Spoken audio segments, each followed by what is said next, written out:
క్షేత్రంలో సత్యదేవుని సోమవారం దర్శనం అయింది.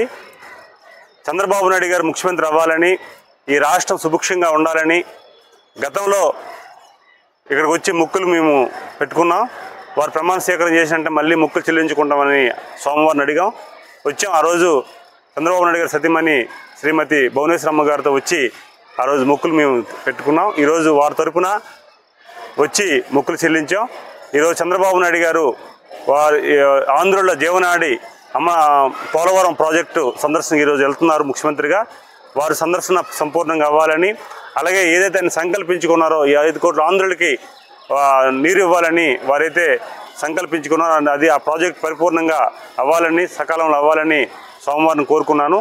అదే వారి కళ్ళ కన్నా 5 కోట్ల కళ్ళ కన్నా అమరావతి కూడా జరగాలి, పోలవరం నిర్మాణం జరగాలి. అలాగే ప్రతి ఆంధ్రుడికి కూడా, ప్రతి వ్యక్తి కూడా ఈ రాష్ట్రంలో 5 కోట్ల ఆంధ్రులందరికీ కూడా పరిపాలన అద్భుతంగా అందించాలని మనసా వాంఛ కోరుకుంటూ ఈరోజు ప్రతి నా నియోజకవర్గం, పార్లమెంట్ నియోజకవర్గం ప్రజలందరూ కూడా బాగుండాలని, వారికి సుభిక్షంగా సోమవారం ఆశీస్సులు ఉండాలని మనసా వాంఛ కోరుకుంటూ ఈరోజు దర్శనాన్ని పూర్తి చేసుకొని ఈరోజు